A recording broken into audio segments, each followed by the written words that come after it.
This Family Life News podcast is made possible by the support of listeners like you. Next on the 5 o'clock report.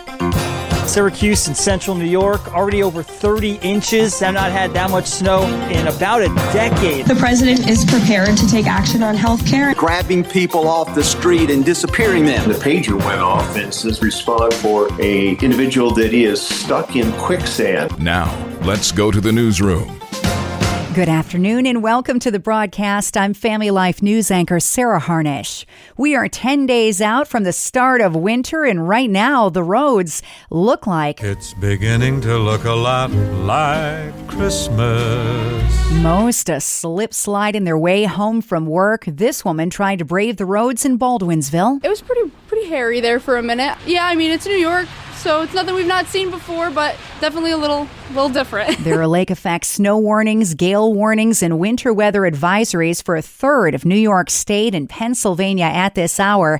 And for some, the snow keeps coming down. Spectrum meteorologist Jack Durkin is stationed in snowy Syracuse. Yeah, this has been quite the start to the season here in Syracuse and central New York. Already over 30 inches. Have not had that much snow at the airport here in Syracuse in about a decade. And actually, it snowed nearly every day since Thanksgiving. Kevin Williams has your full forecast in a few minutes. There was a healthcare showdown on the floor of the U.S. Senate today with 20 days to figure out what happens to Obamacare subsidies. In the end, the motion is not agreed to. They were voting on a pair of dueling healthcare proposals, one from Democrats and one from Republicans, but both of them were shot down. Without a plan, there will be significant healthcare price increases for millions of Americans in the new year.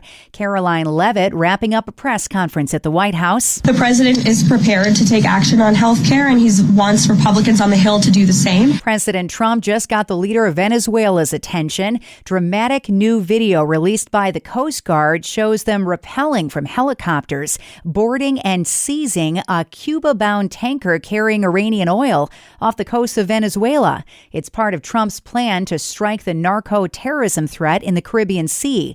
Trump tore into Venezuelan President Nicolas Maduro earlier this week. How far would you go to take Maduro out of office? I don't want to say that, But you want to see him out? His days are numbered. Back in the U.S., Homeland Security Secretary Kristi Noem testified this morning before a House committee. They covered attacks on ICE agents. Congressman Michael Guest says he's appalled at how political leaders are speaking about ICE. They were spewing what I believe to be very harmful statements toward law enforcement. Governor Pritzker claimed that ICE is grabbing people off the street and disappearing them, that our country is becoming Nazi Germany. Representative Crockett compared ICE to slave patrols. Representative Ramirez said, let me be clear, the Department of Homeland Security is the single biggest threat to public safety right now. Noem given 30 seconds to reply. Every single American citizen should find the words that they have used to describe these men and women that took an oath to keep us safe unacceptable. We are seeing the consequences of those words every single day by the violent attacks. 1,000% increase in violent attacks, 8,000% in death threats. Gentleman's time expired. The public got a quick glimpse of the man accused of killing conservative activist Charlie Kirk today in court. Tyler Robinson was in a shirt and tie during a pretrial hearing in Utah. The 22-year-old was able to appear without his jail jumpsuit after the judge previously ruled he could wear street clothes to court to avoid any potential bias by a future jury. A federal judge has ordered the release of Kilmar Abrego Garcia from ICE custody. Abrego Garcia, who Homeland Security says is an illegal immigrant and a gang member, has been fighting deportation attempts for months. The federal judge said he has been held, quote, without lawful authority. And how comfortable would you be delivering your baby in a car with no driver? Waymo says it picked up a a woman in labor en route to UC San Francisco Medical Center this week, and she gave birth alone inside one of its driverless vehicles. The car apparently automatically called 911 when sensors discovered something was wrong with the passenger, and then it beat the ambulance to the hospital. NBC says Waymo issued this statement. The company celebrating the news, saying, "We're proud to be a trusted ride for moments big and small, serving riders from just seconds old to many years young." Both mom and baby are doing well. Still to come on the 5 o'clock report, Josh Shapiro gets a Republican endorsement, a report card on New York hospitals, and the state of faith.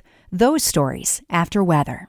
I'm Kevin Williams, and here is your Family Life regional weather forecast for this night and tomorrow. Still some areas of lake effect snow southeast and east of Lake Erie and Lake Ontario. A few inches of fresh fluff in the belts. Elsewhere, partly cloudy with scattered flurries, and it will be cold. Low temperatures tonight, teens, high temps tomorrow, 20s to near 30, but with less wind. On Saturday, rather cloudy with a bit of snow or flurries. The high close to 30. Some snow Saturday night into Sunday. Sunday turns colder. Hey, less wind is something. Thank you, Kevin. Checking the stories where you live in New York and Pennsylvania. We start with a deep dive on the weather. Wind-blown snow making for slick travel this afternoon, south and east of Lakes Erie and Ontario. This motorist in Oswego County says it's a slow go in the snow. The snow has just been crazy. I have a little small car, and it's been stuck once or twice. Another foot of snow could fall north of Syracuse, and then a deep freeze coming next week. The 2028 presidential race is still a ways off, but Pennsylvania's governor just got an informal endorsement from an unlikely source. In a CNN sit-down with Governor Josh Shapiro and Utah Republican Governor Spencer Cox, Cox was asked if he thought Democrat Shapiro would make a good president. I do. I'm very biased towards governors. I think governors make the best presidents. I've been very impressed with what he's been able to do on the economy, with permitting reform, cutting regulations. That sounded like red state stuff. Shapiro's name is prominent among potential 2028 Democratic White House contenders. Wednesday marked the one-year anniversary of the death of Robert Brooks. The Rochester man was beaten to death by prison guards while being incarcerated at the Marcy Correctional Facility near Utica, New York. His father spoke to Spectrum News. And I just hope that his death would be the catalyst to some real change. But it doesn't seem like that's going to be the case. Brooks's death has sparked fierce debate in New York over the need for prison reform legislation. The legislation is currently sitting on Governor Kathy Hochul's desk. A nonprofit group designed to promote hospital quality and safety is out with a report card on the state of New York hospitals. Family Life's Mark Webster takes a look. Yeah, the Leapfrog group rated 143 hospitals statewide on their ability to prevent medical errors, infections, accidents, and other avoidable harms. The only upstate hospital to rate straight A's, Clifton Springs Hospital in Ontario County. Mount St. Mary's in Niagara County, the only A grade. On the other end, Niagara Falls Memorial Medical Center, one of only two that rated an F, while D's went to Erie County Medical Center, Strong Memorial in Rochester, Arnott Ogden Medical Center in Elmira, and Ontario County's Geneva General. However, Leapfrog notes grades can be impacted if a hospital didn't respond to their survey. Mark Webster, Family Life News. Thank you, Mark. And faith in America is holding steady after years of decline. A new survey from the Pew Research Center finds 70% of U.S. citizens identify with a religious faith. That figure has been about the same for the past 5 years. Young Americans remain less religious than their parents or grandparents. The number of U.S. residents with no religious faith has nearly doubled the past 15 years. Next at 5, there is an assisted suicide bill sitting on New York Governor Kathy Hochul's desk, awaiting her signature. She has until December 31st to sign or not to sign. Let's listen in to learn more.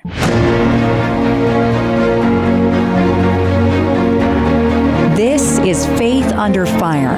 We take you straight to the voices on the front lines of religious battlegrounds. I'm news anchor Sarah Harnish. With me today, New York Alliance Against Assisted Suicide Coalition's Rushan Cox. We're talking the Medical Aid in Dying Act. Last week, more than 350 people attended 4 candlelight vigils organized in Syracuse, Manhattan, Albany, and Buffalo to urge the governor to veto the bill. Rushan, you were there. Tell me what's going on. The bill that is on the table for her to sign or veto is a dangerous, dangerous bill. And it's been written in a way that is very flawed. There are very little or no restrictions to the cocktail of lethal drugs that would be given to vulnerable people. And we think this is opening the door to a lot of abuse within New York State. And it's been passed by the Assembly and the Senate, so it's a done deal in the legislature. It just needs the pen of Kathy Hochul. But there is some chatter that she might change the bill. What are you hoping for? I would certainly hope that the bill doesn't get passed at all. And if the bill is supposedly changed, which they said, I guess there's some way that she might be able to write it with some amendments or something, that indicates already that the bill itself is a very bad bill and that it needs a lot more thought and a lot more going back to the table to see if it's something that should be passed. Personally, I think giving suicide as an option for a medical diagnosis will change how medicine is done for the rest of New York State and gives a message to anybody who is already struggling that perhaps the best way to deal with this diagnosis or whatever they're struggling with is to end their lives rather than to receive the compassion, consideration, care that we are called to as human beings to do for our fellow neighbors. What makes this bill dangerous? This specific bill is dangerous because there are very few, if any, regulations on what happens once this lethal cocktail of drugs is prescribed. It could be left in a medicine cabinet and somebody else that it's not known for, like a child or somebody else who might be struggling, can take it unbeknownst to them and obviously die. It can go across state lines. It just opens up the door for the disabled, the elderly, people who are maybe not able to afford medical care. This is a cheaper way to deal with people who might feel like in some ways they're already a drain to society. And so it gives a very bad message to those who might already feel in some ways that they're a burden. While it may be hard to see aging and the pain that comes sometimes with aging and disease, it's a gift. It's a gift to see what God can do through that period of time as they continue to lean on the Lord. And I would hate to see that gift being taken from any other person. You can subscribe, listen to, and share Faith Under Fire and all of Family Life's original podcasts at Apple Podcasts, Spotify, YouTube, or at familylife.org. The simple believe everything, but the prudent give thought to their steps. Proverbs 14:15. Hi, I'm Rob West with a Faith and Finance Minute. Online scams are getting more sophisticated every day, which means wisdom and prayerful caution are vital parts of stewardship. Remember, scammers prey on urgency and emotion. If you get a call, text, or email demanding immediate action, pause. Urgency is usually a red flag. Also, never send money through wire transfers or gift cards. And if possible, use a credit card, not a debit card when shopping online for better fraud protection. Finally, monitor your bank and credit activity regularly. Part of being a faithful steward is taking proactive, prayerful steps to protect what God has entrusted to you. It's not living in fear, it's walking in wisdom. Connect with a certified Kingdom advisor who's been trained to deliver financial advice that aligns with your Christian values by visiting our website, faithfi.com. Coming up on the 5 o'clock report, falling into quicksand in the United States. It happened. That story after weather. I'm Kevin Williams, and here is your Family Life regional weather forecast. Well, the gift that keeps on giving. Our early arriving winter this year continues. Now, tonight, we deal with some very cold air and still some lake flakes. Heading into the weekend, there's going to be another shot of Arctic air on a polar punch that'll be landed Saturday night and Sunday. It'll bring along some snow on the way. Our call for this night and tomorrow, still some areas of lake effect snow, southeast and east of Lake Erie and Lake Ontario. A few inches of fresh fluff in the belts. Elsewhere and otherwise, partly cloudy with scattered flurries, and it will be cold. Low temperatures tonight, teens, high temps tomorrow, 20s to near 30, but with less wind. On Saturday, rather cloudy with a bit of snow or flurries, the high close to 30. And there'll be some snow Saturday night into Sunday. Sunday turns colder. Thank you, Kevin. Finally, at 5, it's usually the stuff of corny movies, not real life. What is it that's not exactly water, and it ain't exactly earth? Quicksand! Getting trapped in quicksand is actually rare, but it happened recently to a hiker in Utah's Arches National Park, much to the surprise of rescuer John Marshall, who tells the AP. Well, I was just rolling out of bed. It was about 7:15 in the morning when the pager went off, and it says respond for a individual that is stuck in quicksand. So when you hear something that only happens every 10 or 15 years, it kind of makes you scratch your head and say, is this what I heard? When the experienced hiker sank up to his thighs, he hit an emergency rescue beacon to summon help. Responders had to position a ladder and boards near the man, eventually freeing him. Marshall says completely sinking in quicksand is almost impossible because the victim is actually quite buoyant.